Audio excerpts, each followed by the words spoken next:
Bonjour mes étudiants de baccalauréat, on va voir avec vous un cas pratique concernant le marché et ses composantes. On va lire l'exercice, les questions, on va l'expliquer, puis on va le traiter.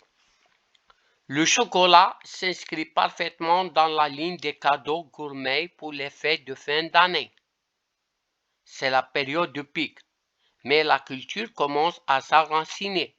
Les Marocains offrent de plus de chocolat et non pas seulement en fin d'année. La demande existe à l'occasion de mariage, de la Saint-Valentin, affirme Bouchra Abbas Terkei, associé gérant de Valentino. La communauté chrétienne vivant au Maroc est également une bonne clientèle, notamment durant les fêtes de Pâques. L'offre est relativement large avec une fourchette qui va de 30 à 700 dirhams le kilo.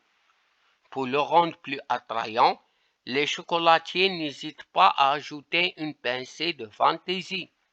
Certains font appel à des désignés, aussi ballotins en tissu, coffrets en cuir, présentoirs en argenterie ou en porcelaine entrent en jeu et les prix augmentent pour atteindre 1500 dirhams le kilo. Les entreprises font les bonnes affaires des chocolatiers. Une grande entreprise aurait conçu des sacs avec son logo et commandé près de 5 tonnes pour ses cadeaux de fin d'année. Les vitrines ne sont pas en reste. Décoration au jeu de lumière, rien n'est laissé au hasard afin d'attirer la clientèle.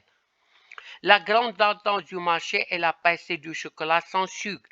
Il fallait bien prendre en considération qu'il y a des personnes diabétiques qui étaient privées de ce délice, souligne Abbas Terkei. C'est une niche de développement qui intéresse plus de 3 millions de personnes atteintes de diabète.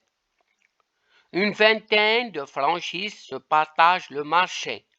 Il y a Valentino, Pralinor, Nohos, Jeff de Bruges, Chocolat d'Ivé, Mélenzine, Tentation, Lyonda, ce sont des franchisseurs. La concurrence entre le chocolat traditionnel et industriel est rude, ce dernier se trouvant essentiellement dans les rayons de grandes surfaces. Des grandes surfaces avec quelques points de vente qui sont aménagés. Cependant,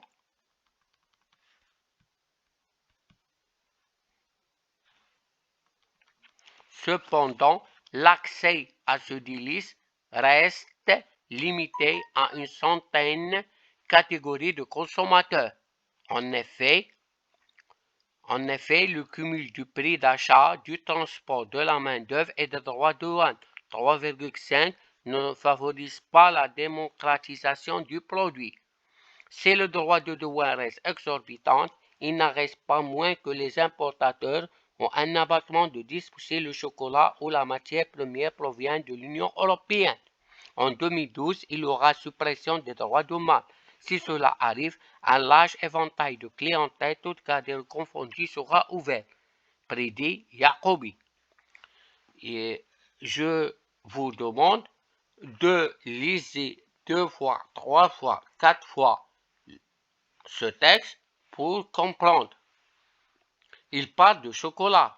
Il y a une concurrence rude. C'est un marché de biens de consommation. Le régime de marché, il y a plusieurs demandeurs et plusieurs, c'est un marché de concurrence monopolistique. Et les offres différencient le produit. On va lire l'exercice. Caractériser le marché marocain de la chocolaterie. Quel est le régime de ce marché? Justifiez votre réponse. À partir de ce marché du chocolat, vérifiez les deux conditions suivantes, homogénéité et fluidité. Le chocolat ne semble pas encore être la tasse de thé des Marocains. Proposez les actions qui peuvent relancer ce marché au Maroc. Je rappelle que le marché de concurrence pure et parfait vérifie 5 conditions. Atomicité, l'homogénéité, transparence, liberté d'entrée et de sortie, ça veut dire fluidité et mobilité des facteurs de production. Pour l'explication de chaque terme, je vous rappelle que l'atomicité, ça veut dire qu'il existe une multitude d'offres et de demandeurs de petite taille et donc incapables d'influencer le marché. Homogénéité, les produits offerts sont tous de même qualité. Ils ne distinguent en rien. Transparence, les participants au marché disposent tous une information parfaite sans supporter le moindre coût. Liberté d'entrée et de sortie, sur le marché, les offreurs et les demandeurs sont libres d'entrer et de sortir. Il n'y a pas, par exemple, ni conditions réglementaires, ni coût élevé pour une personne qui désire devenir producteur. Mobilité des facteurs de production, les producteurs peuvent embaucher et licencier, investir et désinvestir librement. D'après la question 3, on peut dire qu'il ne vérifie pas l'homogénéité. Pourquoi? Car les produits offerts n'ont pas la même qualité. Ils se distinguent d'après le texte. Et dans cette condition, n'est pas vérifié car le chocolat proposé par les entreprises est différencié dans sa qualité, son design, le prix, etc. La fluidité n'est pas encore vérifiée via les droits de douane exorbitants. Les droits de douane. Voilà. C'est ça la réponse de la question 3. À quel régime de marché il y a plusieurs offreurs et de demandeurs? C'est un marché monopolistique et en plus les offreurs différencient leurs produits. C'est la réponse de la question 3. Pour les caractéristiques, il faut parler de tout ce qui caractérise ce marché, le prix, s'il y a l'élasticité, etc. Mais les principaux caractéristiques sont: c'est un marché de biens de consommation, ça veut dire biens de consommation durable ou non durable, c'est une consommation non durable, d'après le cours, est un non durable. Il y a une demande cyclique, n'est pas stable, ça veut dire qu'il y a des sons cycliques. Offre qui va jouer différencier au marché concurrentiel. Pour la question 4, quelles sont les actions à entreprendre? Baisser le prix, révision des droits de douane, ou action de promotion où il faut faire des actions pour changer les habitudes de consommation des Marocains. On va lire l'exercice que j'explique. Les caractères du marché du chocolat, c'est un marché de biens de consommation finale non durable, demande cyclique, offre différenciée, marché concurrentiel. Il faut écrire simple.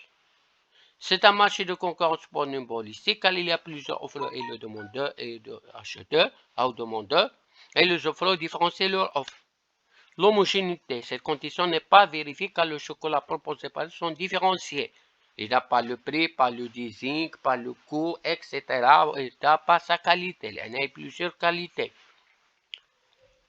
Fluidité, cette condition n'est pas vérifiée car les droits de douane sont exorbitants, ça veut dire 32%. Les actions à mener, comme je le cite: baisse des prix, révision des droits de douane, action de promotion pour changer les habitudes de consommation. Merci de votre attention et jusqu'à la prochaine vidéo. N'hésitez pas à vous abonner pour recevoir d'autres vidéos.